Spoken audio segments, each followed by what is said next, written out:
What's up, guys? I'm your host, Casey Boonstra. It is a beautiful day here in Vegas, and I'm ready to tear things up with one of the biggest names in the adult industry. Join me as I spend the day with Richelle Ryan in real life.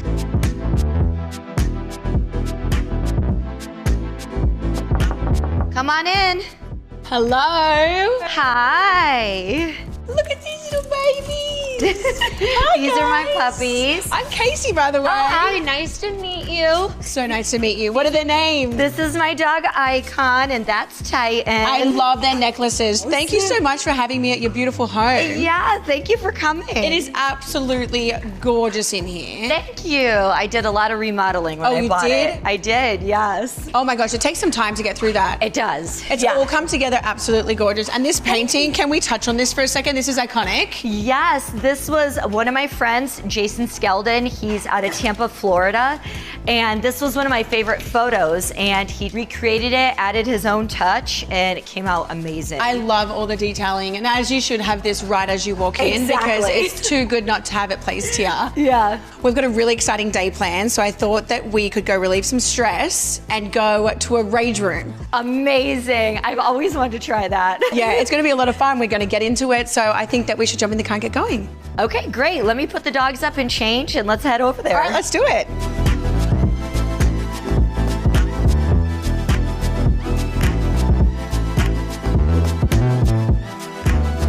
Okay, I'm so excited for this. Yeah, I'm excited to try this. But before we get there, I thought we could do a bit of an icebreaker game. I have some questions here that are would you rather questions. Okay. You go ahead and answer first and tell me why you'd pick one and why you want to pick the other. Okay. Have 10,000 identical twins or one twin who is a serial killer? Oh my God. Oh God. Wait, like have to give birth to 10,000 twins? Like Jesus. Who has that much time to be pregnant? I don't think I would want 10,000 identical twins of me because I'm an original. You can't copy this. One of one right here. That's one and one. But if I did have to have one that was a serial killer, I mean, that sounds like an insurance liability.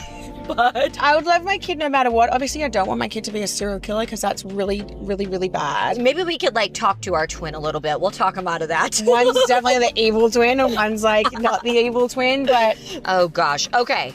A phone that never dies or only need 4 hours of sleep a day. I am going with only needing 4 hours of sleep a day because imagine how much more work I could get done in the other 20 hours of the day. And my phone never really dies. I'm always charging my phone. I would also go with 4 hours of sleep because I feel like some days I only get 4 hours of sleep anyway and I can still function. Right, yeah, me too. If you can just get used to having 4 hours of sleep, I feel like your body would just function fine. Totally. All right, only eat fast food for a month or just eating raw broccoli. Oh God.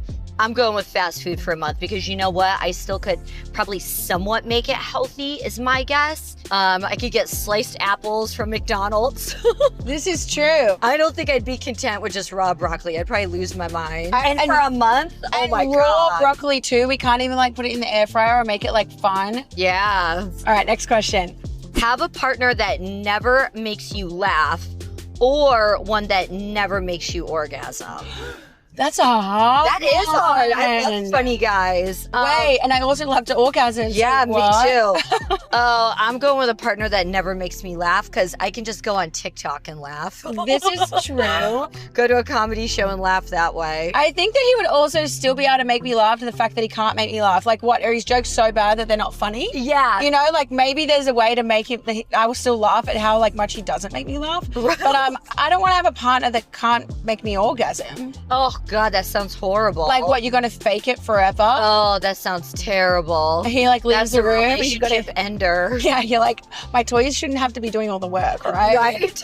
I do have funny friends too. Yes. Yeah. I'm like, I'll give my laughs in that way. Yeah, just make me calm. Cool. Yeah, cool. Works for me. How are you feeling about doing the rage room? Because we're getting close. I'm excited. I'm a little nervous though. I've never done this and I mean, whenever I get really angry, I never think of smashing stuff. Honestly, fair. Yeah. I feel like it is quite aggressive. Yeah. But like then when I did, I was like, wait, this kind of feels good. Okay. All right. I'm excited now. Alrighty, you ready for this? Yeah, we got girl. this. It's gonna be fun.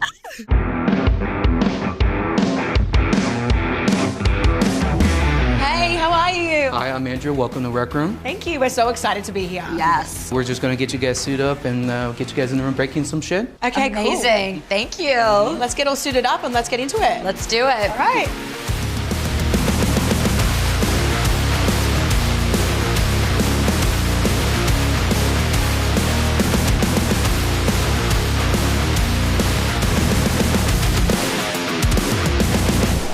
Oh yeah. Oh, Here wow. Oh my gosh. This is gonna be fun. This is gonna be so much fun. Getting into it? Yes. Let's do it.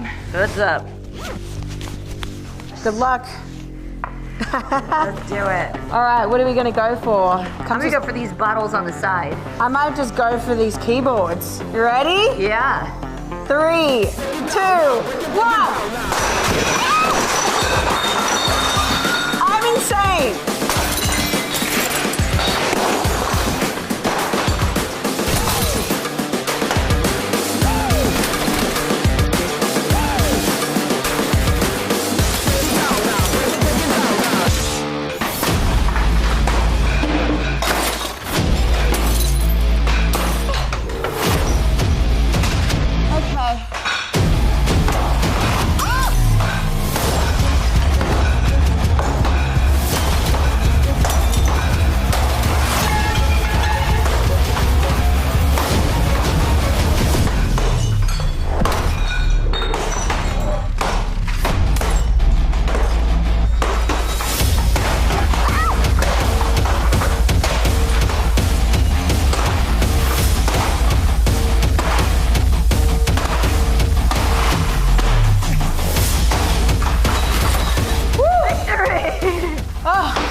That was so much fun. That was exhilarating. Kind of feels good breaking stuff. Yeah. What do you say about this? I think we need to tag team this. 3, 2, 1.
That was fun. That was exhausting though. Yes. I was kind of sweating, but really getting into that. Me too. There's still so much I want to chat to you about. I say we get someone to come clean this up and have a bit of a chat. What do you reckon? Let's do it. Let's do it.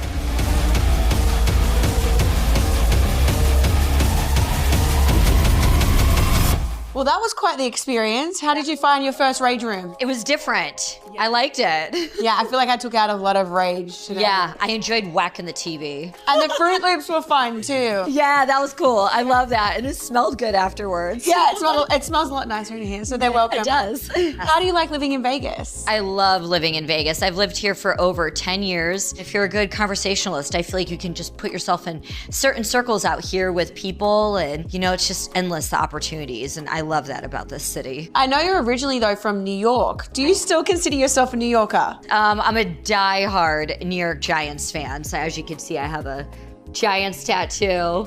Yeah, I'm a huge New York Giants fan and love football, watch football just growing up. I even would try playing football. And then I play fantasy football. I play in a league with all the guys at Barstool and I have a blast. How did you even first get into that, just from your love of football? Sometimes it's hard being a Giants fan. I'm not gonna lie. So fantasy just gives me something else to enjoy when my team's not doing so well. That's fair enough. Yeah. How does your love for football kind of translate over to your fans? I just feel like sports just brings people together no matter what's going on in the world or whatnot. You all can just unite with sports. And it also gave me something else to talk about with men. I do a lot of feature dancing. I actually started off dancing over 21 years ago. You know, it gives me something else to talk to guys when I'm feature dancing. Otherwise, I just get asked all the same questions like, oh, what are your favorite positions? And I'm a pretty good conversationalist. So that's where sports just definitely plays its role. Yeah, that's good. It kind of go hands in hand with your communication with your fans and like they love it. They like guys send me like their fantasy lineup every week. They're like, all right, like who should I start and you know who should I draft? And I love that. I love being able to talk to men about sports. And there's a lot of banter that goes back and forth in there. Oh, I'm the biggest shit talker in the league. With the Barstools guys too, do you have a lot of shit talk with them as well? Oh yeah, I'm the only female, so I have to talk a lot of shit. Yeah, you got to hold down the fort for us. Oh yeah. I bet you do a great job of that too. Oh, you know it. What would you rather? The New York Giants win the Super Bowl or you win your fantasy football league? You know, I think I got to go with the Giants win the Super Bowl. You got to stick to your roots. Yep, 100%. If I finish top 3 in my fantasy league, I'm happy. I love that. Now, I know a lot of people during the pandemic blew up on OnlyFans, but I also heard that you got your certification in Pilates. What prompted you to do that? Fitness is a big part of my life. It's just that moment in time, even if it's a 45-minute to an hour workout, I can just clear my head, put my phone down. And I go to a studio out here and there's always heated boot camp, heated Pilates, yoga. And I saw they were doing a Pilates instructor class and I was like, you know what, I'm gonna take it. So I did, I got certified and yeah. I love that. I feel like it's even so good to just get certified to have the own knowledge for yourself when you're doing Pilates. It's funny, a lot of men, they're like, oh, Pilates is for women. But I'm like, no, it's actually really good for you. Like I have a lot of knee issues just from dancing for over the years and it strengthens a lot of the muscles, like the small muscles you really don't use. So maybe I'll have to check out a class one time because you use all those muscles you don't think about. Yeah, 100%. I know that you just produced your first feature film, is that right? I did. What was it like being on the other side of the production? That was a lot of fun. You know, when I first got into the industry, I was always like, oh, I want to be a director. I want to dive into like the other side of the camera. And it was definitely a lot of work. I was really grateful for the opportunity of the company that gave it to me. I'm actually still their reigning MILF of the month, which is pretty cool. So that was a lot of fun. But, you know, it really showed a lot of the hiccups. Like there was a day I was sitting in the makeup chair and we had a cancellation and it was fun, but yeah, a lot of stress. Yeah, I'm sure. I think I like being in front of it still. Yeah, you're like, I like it on this side better. I want to be in front of it still. Yeah, teamwork makes the dream work, but I like this side better. Yeah. What was the premise of the movie? It was a mafia movie, which is really cool. Yeah, I'm Italian, so it was fun. And I got to have a hand in on everything as far as the wardrobe, the talent, a long couple of weeks of shooting, but got to get creative with it. Well, congratulations. Thank you. Thank you. How do you feel like the industry has changed over the years? I got in 2006 when I feel like it was less people coming into the adult industry. So it was easier to build your name. You know, now with OnlyFans, it's really opened the doors to content creation. We get to get creative in our own ways. Like, you know, whenever I show up to set, it's whatever they're shooting that day. It's their vision, their idea, and it's still great. I love being on set. I still shoot 4 to 6 times out of the month, but then the rest of the time it's all OnlyFans and it's amazing. What prompted you to kind of get on the OnlyFans platform to begin with? You know, I had a friend of mine and he was telling me, he's like, oh, this is gonna pop off. And I was like, that's not gonna work. You know, because in porn, it's like, why reinvent the wheel? It's working.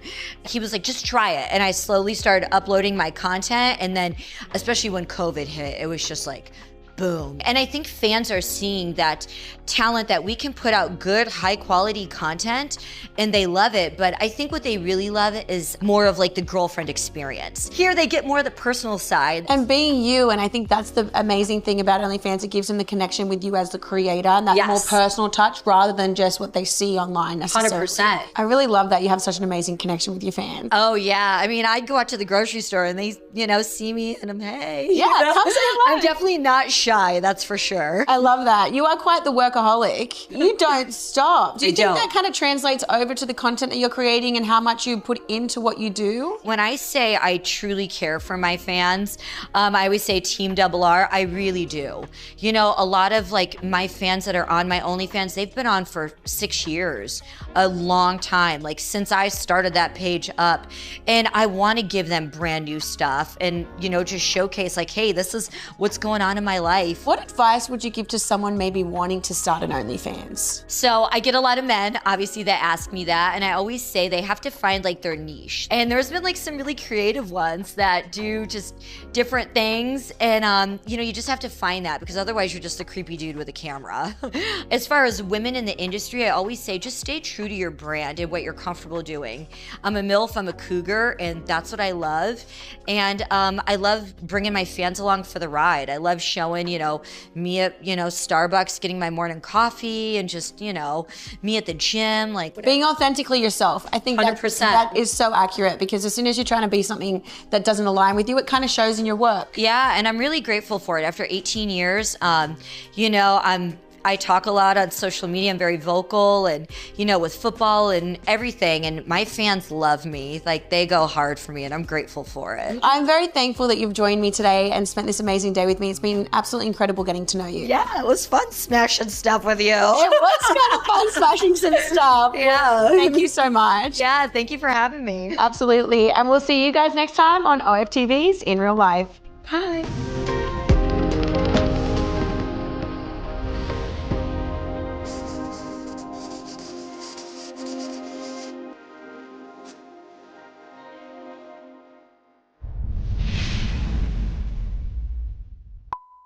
Come on. There you are. Okay. Hi. No jumpies. Don't damage the merchandise. Great. All right, let's do it. Let's go. Let's just do the angle one. I'm dead. I love how you have the coffee in hand doing it. Yeah, Mark, those dogs were pretty active on those weekends. Gotcha.